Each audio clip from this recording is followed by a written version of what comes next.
On this Friday night, 35 million people now under lockdown.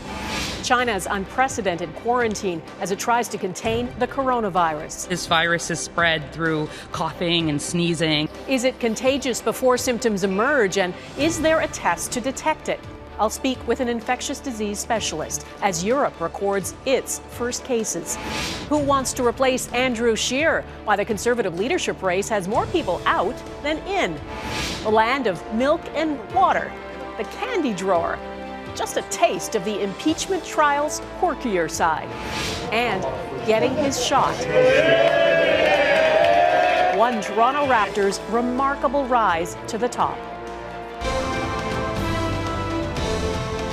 Global National with Dawna Friesen. Good evening and thanks for joining us. The lockdown in China is expanding tonight as that country, the epicenter of the outbreak of a potentially deadly virus, tries to limit its spread around the world. The situation is evolving fast, but here are the numbers we know right now. Roughly 35 million people in 12 cities in China are under travel bans tonight. Chinese officials now say there are more than 1,000 confirmed cases of the new coronavirus in that country, and at least 41 people have died. And more than 8,000 are reported to be under observation. And look at this. Hundreds of construction crews are working around the clock to build a new hospital in Wuhan, where the virus was first detected. And it will be just for patients who are ill with the virus. The first cases are now confirmed in Europe. Officials in France say 3 people are ill. They had traveled to China. That means there are now confirmed cases in 9 countries, though the vast majority are still in China.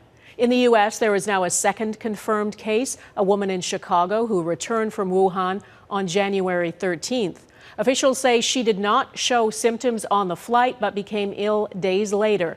It's still not clear when people become contagious, and China is taking more drastic steps tonight, canceling all major public events, even closing the Forbidden City in Beijing. Redmond Shannon has our top story. A Lunar New Year like no other. The streets of Wuhan almost deserted, a city with a population close to that of Ontario, where no one is allowed to leave. Most residents are doing as advised, staying indoors. Or they are stretching the resources of Wuhan's hospitals. This footage appears to show bodies lying next to patients being treated. That is why Chinese authorities are keen to show off this remarkable construction project. They're building a 1,000-bed hospital in 1 week. Across the region, the response is ramping up. Across the country, public events have been cancelled, and there is a huge demand for surgical masks.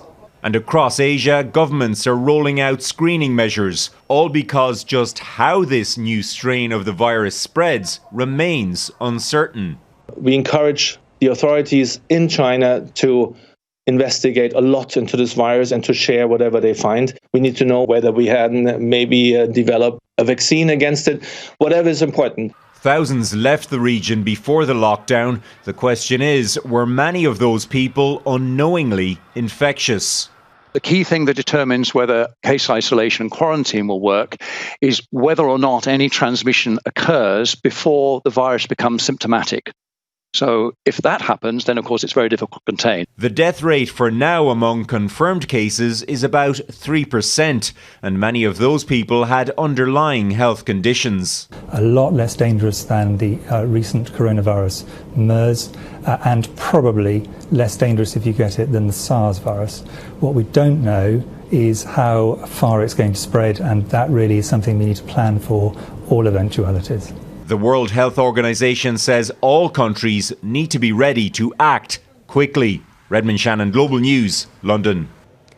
Public health officials in Canada say they are ready and the risk here remains low. A handful of people who were being monitored in Quebec have now been cleared after tests for the virus came back negative. 9 other people are now being tested in Ontario. As Eric Sorensen reports, even if there is eventually a confirmed case here, there's no reason to panic. Tens of thousands of people fly between Canada and China each year. There's every reason to believe 1 or more cases of the novel coronavirus will show up here. The message from health officials is be aware, but don't panic. A vast global network of monitoring, testing, and information sharing is so much quicker and more thorough today. Just the bank of technology in use at this Toronto hospital is far more advanced compared with when SARS swept in 17 years ago. If there's any country in the world that's as prepared as it's going to be, it's this one. In 2003, doctors at first didn't know SARS was a coronavirus and didn't have a test for it till halfway through the outbreak in Toronto. Today, a yes or no coronavirus test can come back in 24 hours. And at the National Laboratory in Winnipeg, a world leader in infectious diseases like Ebola, they're working to reduce that 24-hour period. We're also now working with NML, the National Microbiology Laboratory, on an even quicker test. Because in situations like this, speed and certainty are both very important. Dr. David Williams was in Toronto for H1N1 and SARS. Today, Ontario's Chief Medical Officer of Health says there is immediate cooperation internationally from province to province and hospital to hospital. It means even if a case of coronavirus appears, there's no need for alarm. It's a matter of where and when, but that's part of a robust surveillance system and a team and a group that's ready to respond to that. So I am glad to say the machinery is in place, it's working. Light years ahead what we faced back in 2003. The usual advice in flu season still applies. Get vaccinated, wash up, avoid sick people, and stay home if you're sick. Meantime, there will be screening questions at Canadian airports about previous travel to Wuhan, China. If the new coronavirus does come and begin spreading in Canada, then there may be updated advice to avoid public gatherings and such. But for now, We're nowhere near there yet. Today, it's business as usual. Eric Sorensen, Global News, Toronto. And a little later, I'll speak with that specialist in infectious disease about the things we know and don't know about this virus and what's the most vital thing experts need to discover to contain it. Now, to political developments in this country, the list of people who have said they don't want to be leader of the federal Conservative Party is getting longer than the list who have said they are in. Pierre Poilievre is the latest to bow out. He says he did it because he has a one-year-old daughter. And today he explained some advice he got from a friend. He said, you should write 2 letters to your daughter, one telling her why you did it and one telling her why you didn't. And I think the letter that I wrote for her that indicated my decision not to run was a better one. Poilievre is one of 3 high-profile possible contenders who in the last week have said no thanks. So why aren't more candidates clamoring for the top job? That's what our chief political correspondent David Akin is looking at tonight. Jean Charest on Tuesday, Rona Ambrose on Wednesday, and Pierre Poilievre on Thursday. 3 high-profile Conservatives who, one after the other, said they would not seek the federal Conservative leadership. But on Saturday, another high-profile Conservative will make it official that he's in. This is an exciting journey that we're on together. And I want you to know that we need to build a party that is going to reflect the face of Canada. Peter MacKay, the co-founder with Stephen Harper of the Modern Conservative Party of Canada, left politics in 2015 to raise a family. But now, at the age of 54, he wants to challenge for the top job in his party and eventually take aim at the Prime Minister's job. MacKay's pitch will be that he can help Conservatives win where they've struggled, like in Ontario and Quebec. He's able to grab some supports in Quebec. I'm pretty sure of that. He's progressive. But MacKay also has endorsements from MPs in some of the most conservative ridings in Alberta and from MPs who are social conservatives. MacKay will have challengers. Ontario MP Marilyn Gladue is one of them. Well, Peter's certainly an excellent candidate, but I really think if we're talking about growing the base, we need a fresh face and a fresh perspective instead of the same old, same old. There may be others who want to go up against MacKay. Ontario's Erin O'Toole, for example. But whoever it is will have to have some serious fundraising chops. The deadline to get in is February 20th, and by then you'd have to have a path to raise $300,000 to get into the most expensive leadership race in Canadian history. Dawna? Okay, David Akin in Ottawa, thanks. The police in Hamilton, Ontario are searching for at least 2 suspects after a child was hit by a bullet while inside his own home. Police say the 7-year-old boy was struck when multiple gunshots were fired into the house last night. He is in stable condition in the hospital. Police believe the home was targeted, but the boy was an unintended victim. He was laying on the floor bleeding. I packed his abdomen wound, wrapped his hand, And he just got to ask me if he was going to die. 3 adults and 1 other child were in the home at the time, but weren't hurt. Police say some of the individuals are known to them. Investigators believe the gunman fled in a light-colored 4-door sedan. Quebec Provincial Police have found the body of one of those 5 missing snowmobilers from France. The body was pulled from the water of the Grande Décharge River, about 2 kilometers from where the group's snowmobiles plunged through the ice. The victim's identity has not been made public. 5 men disappeared on Tuesday, and their guide, a 42-year-old Montreal man, was pulled from the water. He died later in the hospital. It's not known why the group left the safety of the marked trail and ventured towards an icy area that was known to be dangerous. The police in London, England, are putting new cameras into operation on the streets. They call them a new crime-fighting tool, but privacy advocates are furious. The Metropolitan Police are deploying facial recognition cameras. They say the cameras will be clearly signposted and will be used in small, targeted areas to quickly identify suspects wanted for serious and violent crimes. There are already millions of police security cameras in Britain, but use of facial recognition takes surveillance to the next level. Critics say they're a serious threat to civil liberties. The first week of President Donald Trump's impeachment trial is wrapping up, with Democrats accusing him of a cover-up. But there's something else that has a lot of people scratching their heads. Coming up, what's with all the milk drinking and the drawer filled with sweet treats? Plus, invasion of the Locusts, the threat they pose to the world's most vulnerable countries.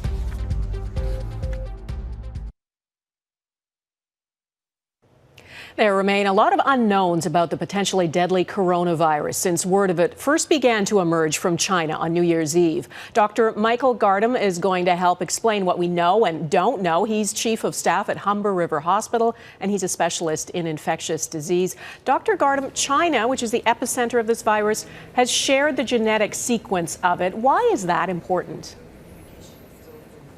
It's really important for a couple of reasons. One, that's what the molecular testing is based on. So if you have the sequence, then you can develop a rapid test to be able to diagnose people with it. And the other reason is really to do more basic science, looking at how similar is this to SARS and MERS and other coronaviruses, and also to tease out if there's any genes that relate to specific virulence factors, so things that make you sicker because that organism has that particular gene. So all that work will be going on in the next several months. What's the most vital thing that scientists and specialists need to know about the virus in order to try to control its spread? First of all, the most important thing was to have a diagnostic test, which we now have, so that's very good. But I think right now the most important thing is exactly how contagious is this.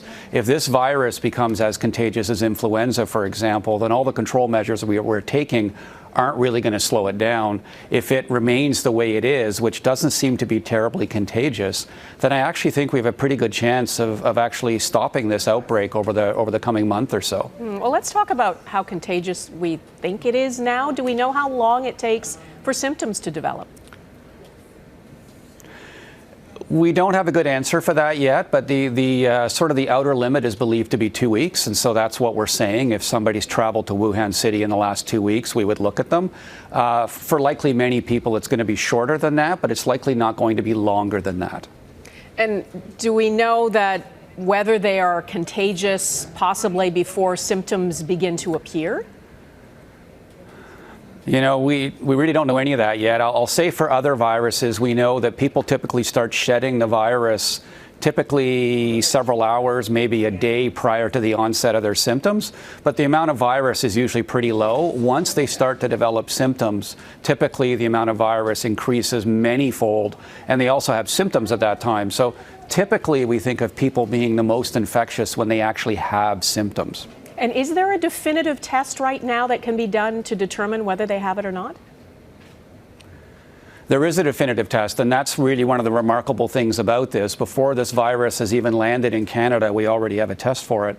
And if you think back to 2003, we went through most of the SARS outbreak without a test. And so this is one of the reasons why we're miles ahead today than we were back then. Okay, well, I learned a lot from you. Dr. Michael Gardam, a specialist in infectious disease. Thanks. You're very welcome. Still ahead, Bullseye, the perfect shot at a little-known championship.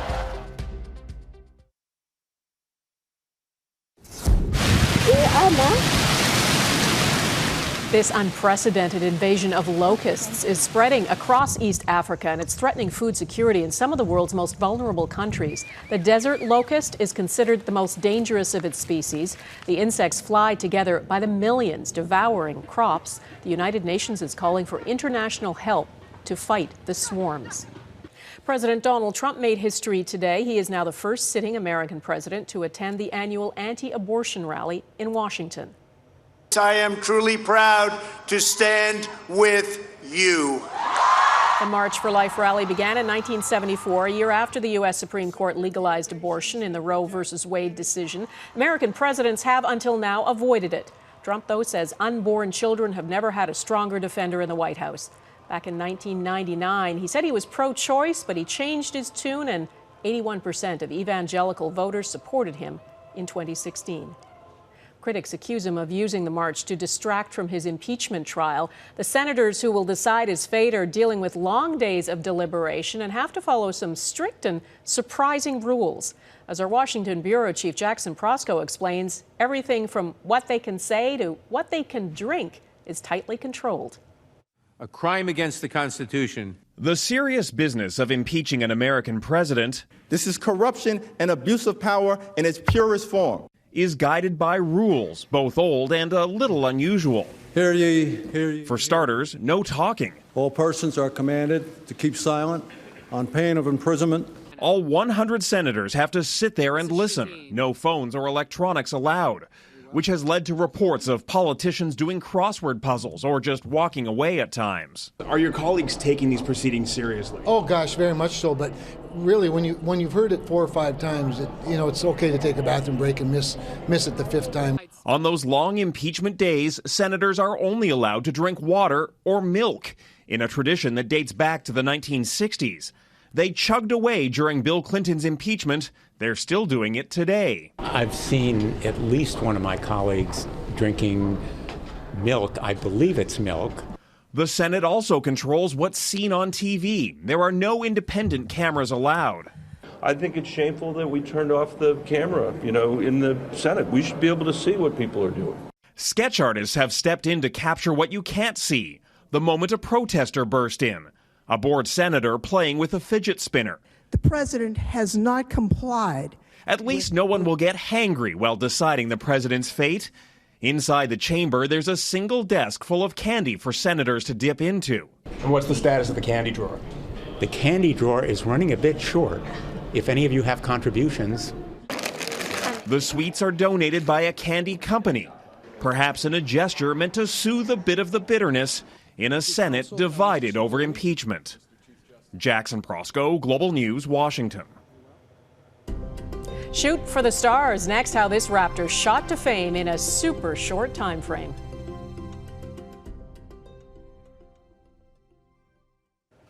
The gap's about 6 inches between the two bowls, so there is just room. The crowd laughed at the plan, but even if you don't know anything about the sport of indoor bowls, you will love this. The aim is to get your ball as close to the yellow jack as you can, and Englishman Nick Brett did it brilliantly. Well, he's very close to splitting the 2 red balls and getting to the jack. That's what the target is. Oh, look at this. Oh, that is ridiculous. That is just so good. It is ridiculous. What a ball. The laughter turned to applause, and his team went on to win the game at the World Indoor Bowls Championships, probably one of the sport's highlights of the year. Well, anything is possible if you work at it. Toronto Raptors star Pascal Siakam is an example of that. The man nicknamed Spicy P has a remarkable backstory. He's gone from an NBA nobody to an NBA All-Star in the space of 4 years. It is, he says, an honor and a dream come true. And as Mike Drolet reports, it's only the beginning. Let's just put it out there. Pascal Siakam wasn't supposed to be here. Yet there he was, learning he'd be starting in the NBA All-Star game. I don't know what to say. I don't know what to say. It's crazy. It's crazy. Yeah, it really is. Think about this. He first picked up a basketball 8 years ago in Cameroon. He was, to put it nicely, a raw talent. But he made enough of an impression at the Giant of Africa basketball camp created by Raptors president Masai Ujiri that New Mexico State College took a flyer on him. There was just nothing exceptional about Pascal Siakam, probably in college, and I'd say in his first couple of years as a pro. There was promise that he could be a good player, but nothing to the point that we're seeing. Still, Ujiri's Raptors drafted him, which was a mystery to critics who said they could have done so much better. Ujiri just laughed. This kid is fresh. And he's still laughing because in 4 short years, Siakam won the Most Improved Player award, honoring his father who died shortly before Pascal's first game in college. He had this crazy dream, and people back home never believed in him, and he always believed, he always believed this would be possible one day. And now the skinny kid from Cameroon has a $100 million contract to go along with the championship he helped the team win last year.